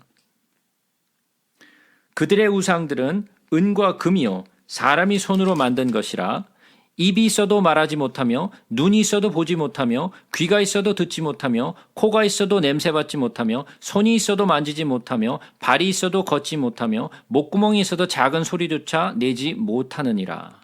이게 성경이 얘기하고 있는 우상의 정의였어요. 예? 우상은 그냥 사람이 만든 조각이니까 금과 은과 나무로 만들어낸 껍데기니까 입이 있어도 말하지 못하고 손이 있어도 만질 수 없고 발이 있어도 걷지 못하고 귀가 있어도 듣지 못하고 눈이 있어도 보지 못하는 목석과 같은 그런 것이 우상이었는데 이 우상의 모든 생각들을 다 부셔버리고 이 우상에 생기를 부어 넣어서 말을 하게 만들어요. 그러니까 이 능력이 어떤 능력이라는 거예요? 엄청난 능력이라는 거죠. 우상의 정의를 다 박살내버리는 그런 엄청난 능력을 가진 거짓 선지자들이 나타나는데 그러니까 사람들이 눈이 휘둥그레지겠어요? 안 휘둥그레지겠어요? 이러한 막 능력을 막 행하는데 막 하늘에서 불을 끌어내리고 막 이런 능력들을 막 행하는데 사람들이 눈이 획획 돌아가죠. 예? 그러니까 이런 많은 이적과 기사를 쫓아다니는 사람들은 어떻게 될까요? 다 넘어가요. 예, 다 넘어가요. 다 넘어가요. 왜? 이러한 놀라운 능력을 행하는 사람들이 누구에게 자꾸만 그 사람들을 인도해요? 적그리스도에게. 적그리스도에 인도하니까 다 넘어가는 거예요. 그러니까 말씀 없고 능력과 기사와 뭐 이런 이적을 쫓아다니는 사람들은 다 어떻게 되겠어요? 다 넘어가는 거예요. 왜? 그런 것만 쫓아다니니까. 분별의 능력이 없으니까. 말씀을 모르니까 다 넘어가요. 그러니까 말씀으로 미혹돼, 능력으로 미혹돼, 예? 수많은 선지자들이 나타나니까 어떻게 돼요? 다 그냥 깡그리 넘어가는 거예요. 그러니까 깨어 있어야 되겠어요? 안 깨어 있어야 되겠어요? 정신 바짝 차리고 있어야 돼요. 그때는 하다가 어디로 가요? 적그리스도에게로 가는 거예요.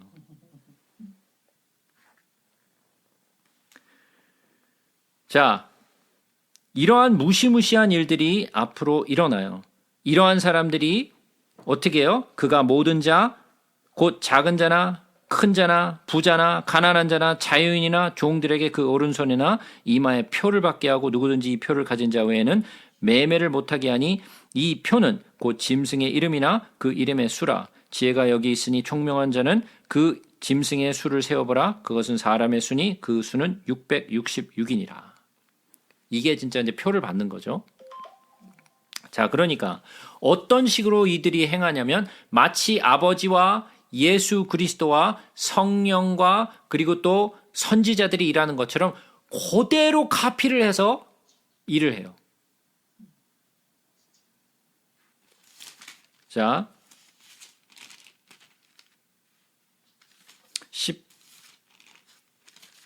17장으로 한번 가서 보겠습니다. 17장. 또 7 대접을 가진 7 천사 중 하나가 와서 내게 말하여 이르되 이리로 오라. 많은 물 위에 앉은 큰 음녀가 받을 심판을 내게 보이리라. 땅의 임금들도 그와 더불어 음행하였고 땅에 사는 자들도 그 음행의 포도주에 취하였다 하고 곧 성령으로 나를 데리고 광야로 가니라. 내가 보니 여자가 붉은 빛 짐승을 탔는데 그 짐승의 몸에 하나님을 모독하는 이름들이 가득하고 7 머리와 10 뿔이 있으며. 자, 이제 무슨 말을 하고 있는지 좀 이해하시겠어요? 자, 여기서 이 음녀는 뭐예요? 그렇죠. 배도한 교회예요. 이것이 바로 배도한 교회예요. 음녀. 그러니까 여자는 무엇을 표현한다고요? 구약에서는 이스라엘을 표현했고 신약에 와서는 교회를 표현한다라고 제가 말씀드렸어요. 그죠? 여자는 교회를 표현해요. 그런데 이 여자는 예수님의 신부여야 하는데, 그죠? 예수 그리스도가 우리의 남편이고 그의 신부는 교회여야 되는데 이 교회가 음녀가 됐어. 마치 호세아의 아내였던 고멜처럼 음녀가 됐어. 남편에게 faithful하지 못하고 막 아무 남자하고나 자고 하는 그러한 일들이 벌어졌단 말이에요. 그러니까 이 음녀는 예수를 믿는다고 하나 그러나 음녀인 교회인 거예요. 그래서 이 음녀가 붉은빛 짐승을 탔어요. 근데 이 짐승이 뭐예요? 적그리스도죠. 적그리스도를 탄 거예요. 그 여자는 자줏빛과 붉은빛 옷을 입고 금과 보석과 진주로 꾸미고 손에 금잔을 가졌는데 가증한 물건과 그의 음행에 더러운 것들이 가득하더라. 그의 이마에 이름이 기록되었으니 비밀이라 큰 바벨론이라 땅의 음녀들과 가증한 것들의 어미라 하였더라. 그러니까 가증한 그런 존재가 된 거죠. 그죠?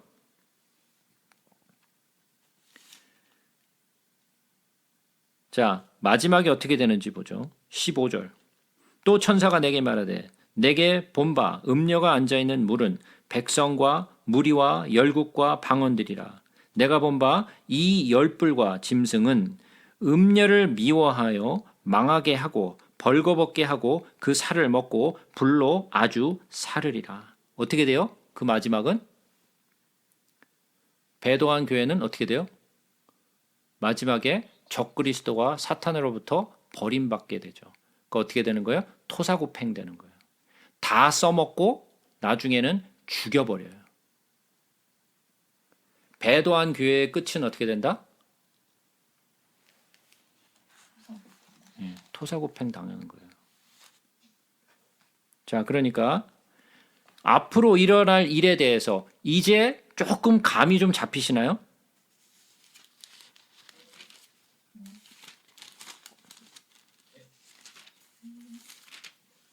자, 데살로니가 후서로 한번 가서 보겠습니다.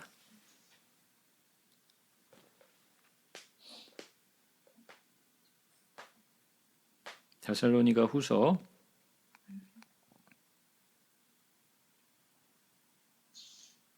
2장. 형제들아, 우리가 너에게 구하는 것은 우리 주 예수 그리스도의 강림과 우리가 그 앞에 모임에 관하여 영으로나 또는 말로나 또는 우리에게 받았다 하는 편지로나 주의 날이 이르렀다고 해서 쉽게 마음이 흔들리거나 두려워하거나 하지 말아야 한다는 것이라. 누가 어떻게 하여도 너희가 미혹되지 말라. 먼저 배교하는 일이 있고 저 불법의 사람 곧 멸망의 아들이 나타나기 전에는 그날이 이르지 아니하니니 그는 대적하는 자라 신이라 부르는 모든 것과 숭배함을 받는 것에 대항하여 그 위에 자기를 높이고 하나님의 성전에 앉아 자기를 하나님이라고 내세우니라. 이게 누구예요? 적그리스도. 근데 첫 번째 뭐가 일어나야 된다고요? 배교하는 일이 먼저 있고, 예? 두 번째 뭐가 나타나야 돼요? 불법의 사람 곧 멸망의 아들이 나타나야 돼요. 이것이 언제 있어야 된다? 예수 그리스도의 강림하기 전에 있어야 할 일들이다라는 거예요. 제가 말씀드렸어요. 오늘 저녁에 예수님이 갑자기 도적처럼 밤에 나타나실 수 있어요? 절대로 없어요. 절대로 없어요. 왜? 징조를 따라서 나타나기 때문에 있어야 할 일들이 있어야 돼요. 그 이전에는 마지막이 오지 않는다예요. 그러니까 성경을 모르니까 아무거나 믿는 거예요. 그냥 뭐 뉴스에 나오고 사람들이 막 떠들고 그러면 다 그냥 진짜 마지막 때가 오나 보다. 다 뭐 하는 사람들이에요? 그 사람들은 잠자는 사람들이요, 어둠 가운데 있는 사람들이요, 믿음이 없는 사람들이에요. 그러니까 정신을 차리고 있어야 된다고요. 하나님의 말씀을 온전히 알고 있어야 분별을 할 수 있고 미혹되지 않는데 워낙 말씀을 모르니까 아무거에 그냥 미혹되고 아무거나 믿고 그냥 아무거나 생각한다는 거예요.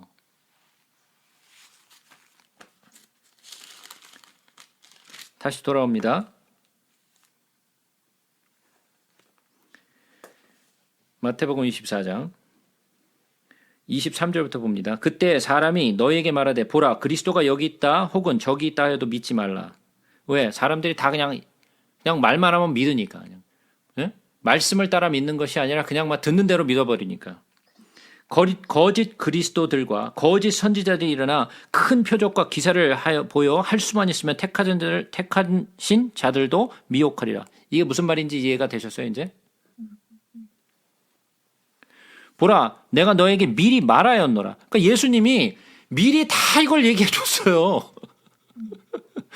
다 얘기해 줬는데 듣는 사람이 없어 도대체.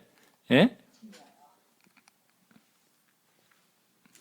그러면 사람들이 너에게 말하되 보라 그리스도가 광야에 있다 해도 나가지 말고 보라 골방에 있다 해도 믿지 말라. 왜?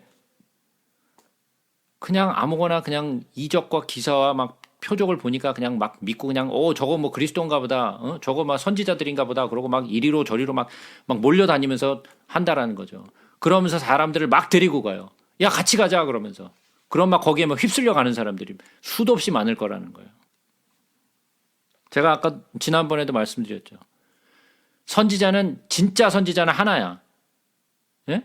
400명, 450명, 850명 이런 것들은 다 거짓 선지자들이야. 숫자로 나가면 뭐 상대가 안 되죠. 예?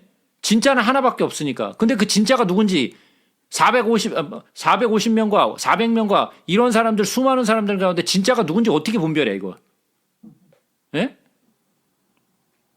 정신 차리고 있지 않으면 거기에 다 쏠려가는 거예요. 자, 29절. 그날 환난 후에, 이제 이 말이 무슨 말인지 이해하시겠죠.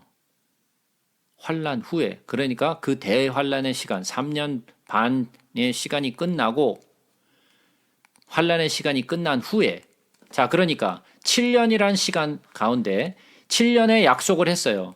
적그리스도가. 그런데 3년 반 동안 자기 정체를 드러내지 않고 선한 일, 마치 어린 양처럼, 그리고 또 그가 정말 평화의 왕으로 온 것처럼 행동을 해요. 3년 반 동안. 그러니까 사람들이 다 그 사람을 믿게 되죠. 그러고 3년 반이 되면서 그가 정체를 드러내기 시작해요. 그러면서 교회의 환란이 시작되죠. 그러고 3년 반 동안 환란의 시간이 돼요. 자, 그럼 시간이 얼마나 지나갔어요?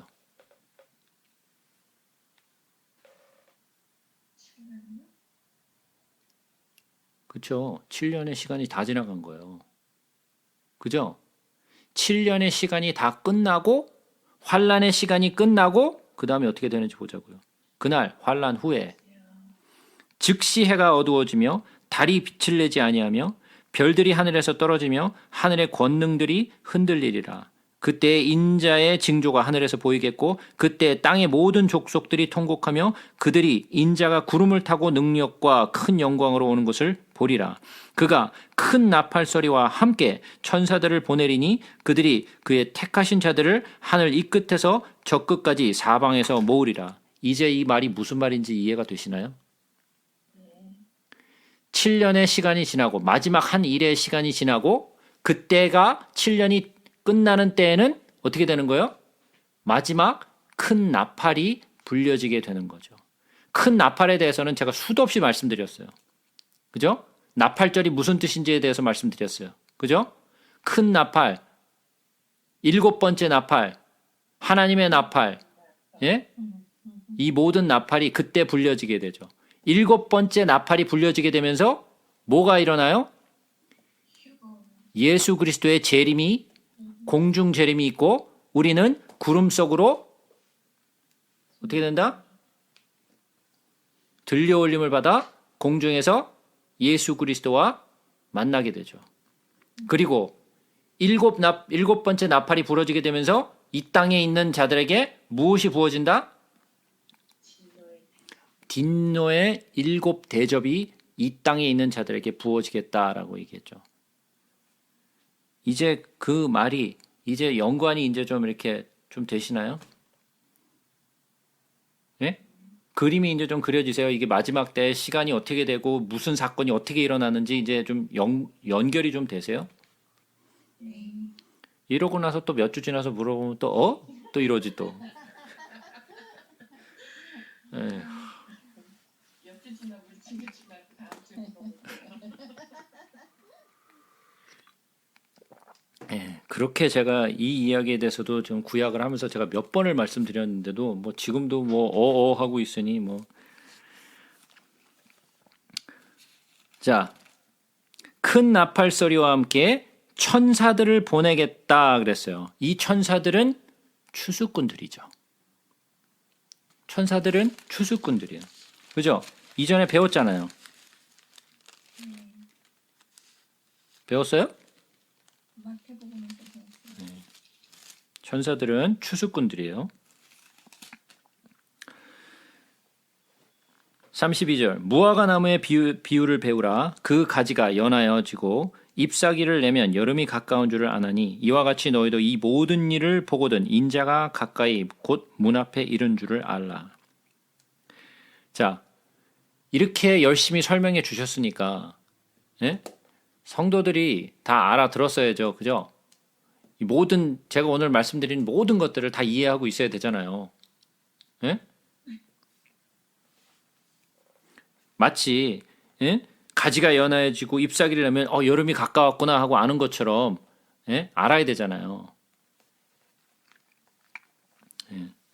내가 진실로 너희에게 말하노니 이 세대가 지나가기 전에 이 일이 다 일어나리라. 그러나 그날과 그때는 아무도 모르나니 하늘의 천사들도 아들도 모르고 오직 아버지만 아시느니라. 그러니까 오, 그렇지. 예. 밤에 도적같이 예수님이 오시지. 그런 얘기를 하고 있다라는 거예요. 노아의 때와 같이 인자의 임함도 그러하리라. 홍수 전에 노아가 방주에 들어가던 날까지 사람들이 먹고 마시고 장가들고 시집가고 있으면서 홍수가 나서 그들을 다 멸하기까지 깨닫지 못하였으니 인자의 임함도 이와 같으리라. 왜? 그들에게는 예수님이 어떻게 오신다? 밤에 도적같이 오시니까. 언제 오시는지 모르는 상태에서 징조도 모르고 언제 올지 모르니까 징조가 아무리 나타나도 모르고 있다가 사업하고 일하고 결혼하고 장가가고 시집가고 먹고 마시고 하다가 순식간에 멸망을 당하게 된다라는 거예요. 근데 예수를 믿고 말씀을 아는 사람은 징조가 나타나고 있다라는 것을 깨달으니까 예수님의 재림이 얼마 남지 않았구나라는 것을 안다라는 거죠. 예? 그때 두 사람이 밭에 있음에 한 사람은 데려가고 한 사람은 버려둠을 당할 것이요 두 여자가 맷돌질을 하고 있음에 한 사람은 데려가고 한 사람은 버려둠을 당할 것이니라. 그러므로 깨어 있으라. 어느 날에 너희 주가 임할런지 너희가 알지 못함이니라. 너희도 아는 바니 만일 집주인이 도둑이 어느 시각에 올 줄 알았으면 깨어 있어 그 집을 뚫지 못하게 하였으리라. 그러므로 너희도 준비하고 있으라. 생각하지 않은 때에 인자가 오리라. 다시 한번 말씀드려요. 믿지 않는 자들에게는 인자의 나타남이 밤에 도적이 오는 것처럼 오세요. 그러나 믿는 자들은 낮의 아들이요 빛의 아들은 징조를 알기 때문에 깨어있기 때문에 그때를 날짜는 몰라도 가까웠다라는 것을 알게 된다라는 이야기죠. 그죠? 충성되고 지혜 있는 종이 되어 주인에게 그 집사람들을 맡아 때를 따라 양식을 나눠 줄 자가 누구냐? 주인이 올 때 그 종이 이렇게 하는 것을 보면 그 종이 복이 있으리로다. 내가 진실로 너에게 이르노니 주인이 그의 모든 소유를 그에게 맡기리라. 만일 그 악한 종이 마음이 생각하기를 주인이 더디오리라 하여 동료들을 때리며 술 친구들과 더불어 먹고 마시게 되면 생각하지 않은 날 알지 못하는 시각에 그 종의 주인이 이르러 엄히 때리고 외식하는 자가 받는 벌에 처하리니 거기서 슬피 울며 이를 갈리라. 자, 최소한 저에게 이렇게 말씀을 같이 나눔을 받은 사람들 가운데에는 요 속에 속하는 사람들이 없었으면 참 좋겠습니다. 예?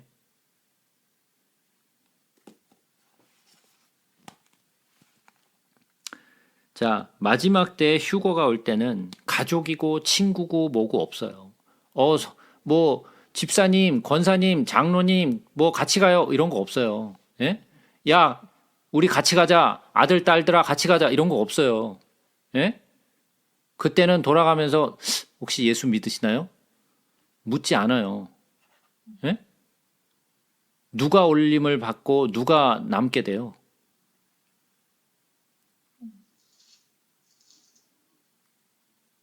구원을 받은 자들은 들려올림을 얻게 되고 구원을 받지 못한 자들은 그냥 남는 거예요. 성령이 있는 자들은 들려올림을 받게 되고 성령이 없는 자는 남는 거예요. 거기서 뭐 손들고 잠깐만요. 왜 나는 안 들렸죠? 뭐 이런 거 소용없어요. 예? 거기선 우리가 뭐 할 수 있는 게 아무것도 없어요. 우리가 믿는 자요. 예수 그리스도를 내 안에 품은 자면 그냥 들려올림을 받게 돼요. 우리 가운데 모두가 마지막에 함께 모두 들려올림을 받는 우리 모두가 됐으면 참 좋겠어요. 자, 오늘은 24장까지만 커버를 하겠습니다. 제가 오늘 설명한 부분들에 대해서 뭐 질문이나 뭐 코멘트 있으신가요?